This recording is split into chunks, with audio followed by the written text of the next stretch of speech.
This is the 100 Days of Trump with Larry Elder and Chris Stigall.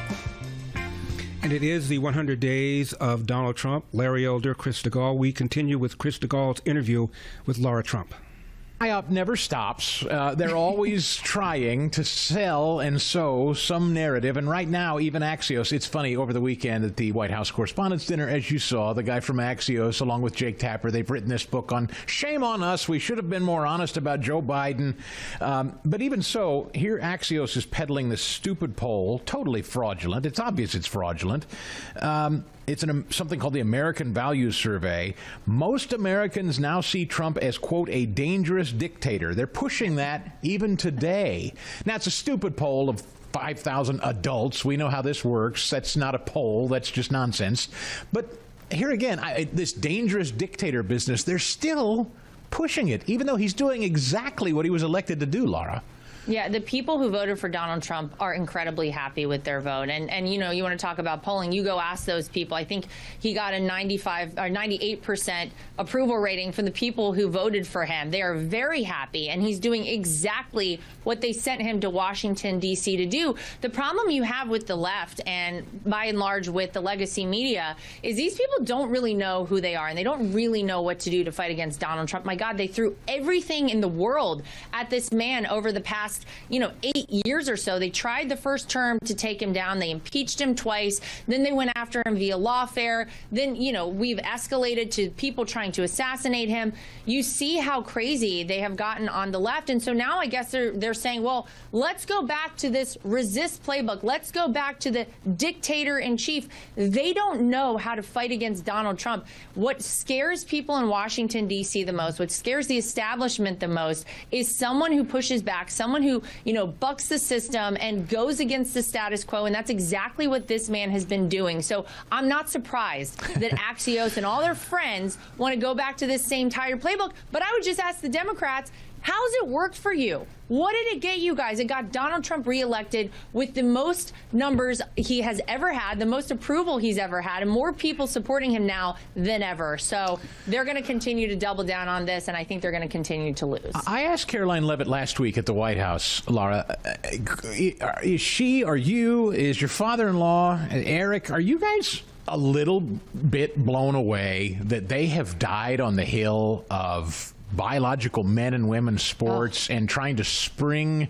illegal alien thugs from El Salvador prisons? This is where they're choosing to spend their time. Does that blow you away at all? Well, yeah, because this is a party who once upon a time was rather sane. You look at the policies of someone like Bill Clinton when he was president. Those policies would align pretty well with where the Republican Party is today. He would not at all fall in line with some of the woke ideology and the crazy things, like you're saying, that the Democrats are really going hard toward. It's amazing because the American people could not be clearer on where they stand on these issues. You have a majority of Americans who do not believe that people who came here illegally should be allowed to stay in this country. Of course, the gang members, of course, the criminals, the murderers, the rapists, we want to get those people out. And, they continue to go back to this and they say, well, but we're going to go hard on this. They've been so lost for so long in this party. They really don't know who they are. They're suffering from an identity crisis. I said last night on a show that I believe that 2024 was the end of the Democrat Party as we've always known it. They now have far left radicals running the party. And it's sad because it's better for our country when we can have robust debate, when we can come to, the marketplace of ideas and share differing opinions. Those days are long gone with this party the Democrats have put forward today, and that's why they have incredibly low, in the 20s, approval ratings with the American people. I'll close with a two-part question. Number one, your husband set heads afire when he showed up in a social media post wearing the Trump 2028 hat. Yeah. First of all, what did that mean? Was that just ribbing, or did it mean something? Number two, do you accept the premise that the midterms have to be a blowout for Republicans, or can Republicans win in the midterms too? I think Republicans can win in the midterms, too. I think if there's ever a time in our history where we're poised to see that happen, where we're setting it up in such a way that we could see, something that is abnormal. Normally you have a president go in the White House and his party loses the midterm elections. But you see where the Democrats are heading. You see how the American people are not supporting their ideas. And you see that the first 100 days of this administration have been so successful, and promises made, promises kept is really what's going on before our very eyes. The hat I thought was amazing.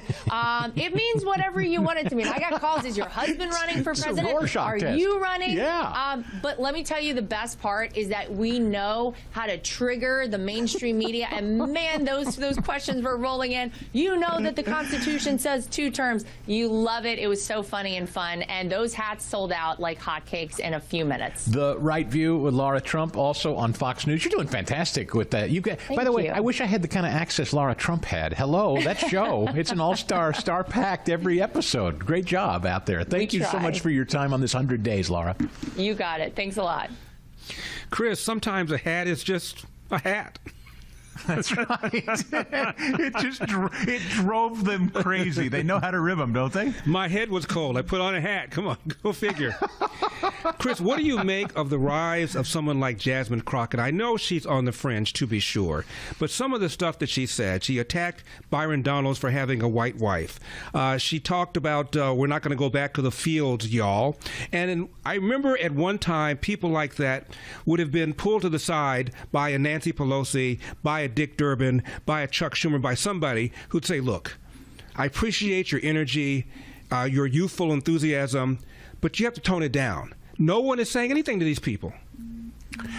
Barack Obama, as you remember, came to Pittsburgh and basically told young black men during this last election cycle they better get their minds right and support Kamala Harris because she's a black woman. We know how that ended, and we know how well that went over. Jasmine Crockett is another version of that, in my opinion. When she says things like, and you can speak to this better than me, Larry, when she says things like, skin folk ain't our kinfolk, right. I mean, they keep driving that wedge, I think, in between them and black voters, saying, if you don't support us, you're dumb or racist. I think black Americans have had about enough of that. Or you're not really black, as Joe Biden told Charlemagne the God. You ain't really black unless you know whether or not you want to vote for me or don't vote for Donald Trump. It is insulting. It's saying, don't worry about schools, don't worry about streets, don't worry about crime, don't worry about jobs, worry about social justice because America remained systemically racist. It is insulting. Yeah, it is. And if you're going to continue to talk to people like that and not actually address the issues of where they live, the crime in the streets, the wages that they earn, which Donald Trump is doing, and that's why he did better. Yeah, Saquon Barkley was at the White House. The Philadelphia Eagle, they made an issue of that as though he's not allowed. There were some old white sports journalists scolding him that he didn't have his mind right. I don't know. Black America, I think, has woken up and gotten very tired of being lectured by elite whites.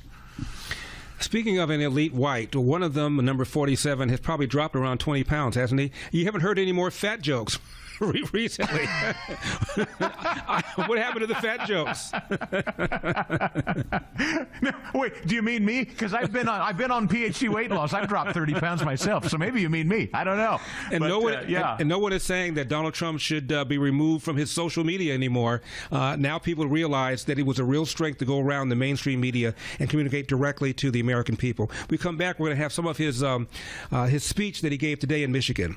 My co-host is Chris Stigall. I am Larry Elder. Do not leave town.